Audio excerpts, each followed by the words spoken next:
Welcome back everybody. Today I want to do my top 5 favorite Kirby copy abilities. Just like the last video, please note this is only my opinion. If you disagree with any of this video, that's totally fine. Now let's get this video started. In number 5 we have Ice. First making its debut in Kirby's Adventure, Ice has been one of the most popular copy abilities ever since. In Kirby's Adventure you could turn enemies into ice and kick them to the curb, but the ice ability didn't have many uses up until Kirby Superstar. In Superstar you could now turn enemies into ice, in the air. You could also eliminate enemies with ice breath, but then in Kirby's Return to Dreamland the ice ability got a boost up and now it was more fun to use. So overall, the ice ability is just really cool. Get it? No? Next up we have Fire. Fire pretty much has the same history as Ice, funny because they're plain opposites. But anyway, Fire first made its debut in Kirby's Adventure on the NES and you could lit enemies on fire. But then in Kirby Superstar, Kirby Dream Land 2, and Kirby 64, the fire ability just got 10 times more fun. In Kirby Superstar the fire ability could perform more actions than just lifting enemies on fire. In Kirby's Dream Land 2 the animal buddies were introduced and now they could perform the copy ability. And in Kirby 64, you could mix fire with many other copy abilities. In Kirby's Return to Dreamland the fire ability could perform a lot of more actions. The fire ability is easy to use and it's fun and that's why it's on the 4th spot.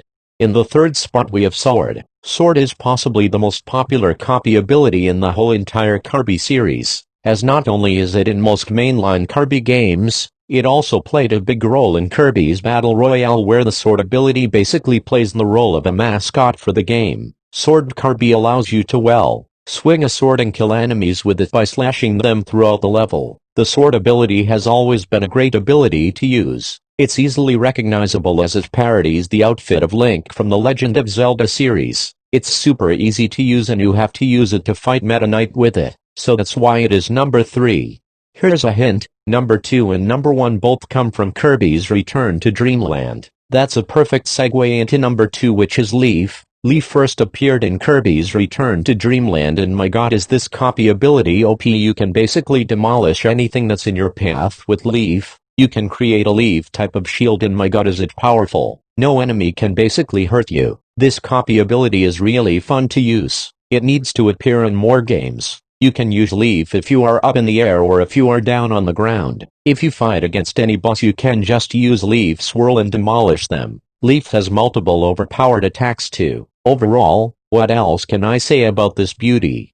Now let's get into number 1. Think of a copy ability. Any copy ability, across literally any media of Kirby. I'm just going to say it, it is nothing compared to this godly status of a copy ability. The fact it is not in more games baffles me to my core. I welcome you to Water. Yep, Water. MK all this dramatic intro is over, let's get into why this copy ability is so perfect. With the water ability you can destroy anything in your path, you can slide down any stage and kill a bunch of enemies. Heck, you can even ride on water. If that isn't godly then I don't know what is. But anyways, you can also raise your surf by pressing one button. Even in the Kirby wiki it even says you are invulnerable while you are in this state. You can kill any boss with the blink of an eye with this copy ability. You can even hover by spitting water in this ground and kill any enemy below you. With Water Crown you can deal any damage to anyone near you. This ability is far better than Leaf. Leaf is absolutely pathetic compared to Water. Leaf has the same amount of power as Copy compared to Water. Water is defiantly number 1 in my opinion.